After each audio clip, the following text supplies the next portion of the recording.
দেখেন ভাইয়ারা, মার্কেট কি স্ট্রংলি একটা ডাউন ট্রেন্ড ছিল, স্ট্রংলি একটা ডাউন ট্রেন্ড আসার পর এখানে একটা বিগ বায়ার্স ক্যান্ডেল মেড করতেছে। হ্যাঁ, এখন আপনাদের সিম্পলি বুঝাই দিই, মার্কেটের এমটা কি জানেন?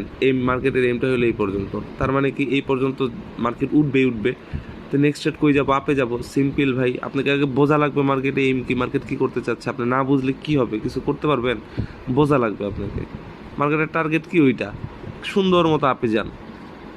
লস লস বইলা কি, মানে লস জিনিসটা কি এটা আর আপনাদের মনে থাকবে না ভাই, কারণ আমাদের লজিক আছে। কারণ ভাই আমরা বললাম কি, আমরা হরিজন্টাল আগেই দিয়ে দিছি, ক্যান্ডেল শুরু হওয়ার আগেই দিয়ে দিছি, মার্কেটেই হরিজন্টালে আসবে, মার্কেট তার টার্গেট ফুলফিল করবে। সো আপনাকে আগে বোঝা লাগবে মার্কেট কি করতে চাই। এই যে দেখেন, দেখছেন এত কঠিন কিছু ভাই? নলেজ নেন ভাই, নলেজ নিলে ট্রেডিং খুব সোজা।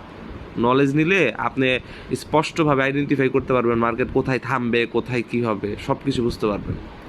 সো ভাইয়ারা, আমি বলবো নলেজ নেন। আমাদের ইউটিউবে ফ্রি ক্লাসগুলো আছে, সেই ফ্রি ক্লাসগুলো করেন। ইউটিউবের ক্লাসগুলো করে অনেক কিছু শিখতে পারবেন। আর যদি মনে করেন যে না, ইউটিউবের ফ্রি ক্লাস আপনি স্যাটিসফাইড না, দেন আমাদেরকে নক করেন। আমাদের পেইড অপশন আছে, যে পেইড ক্লাস করে আপনারা অনেক কিছু শিখতে পারবেন আশা করি। সো এইভাবে আসলে নলেজ নিয়ে ট্রেড করেন। অনেক টাইম নষ্ট করছেন, অনেক ইনভেস্টমেন্ট খাইছেন। সো ভাই আর কইরেন না এগুলা, কারণ ভাই এটা হলো নলেজটার বিষয়। এটা হলো টোটালি আপনার যখন নলেজ থাকবে, আপনি এখান থেকে প্রচুর পরিমাণ আর্ন করে নিতে পারবেন। আল্লাহ হাফেজ, ভালো থাকবেন।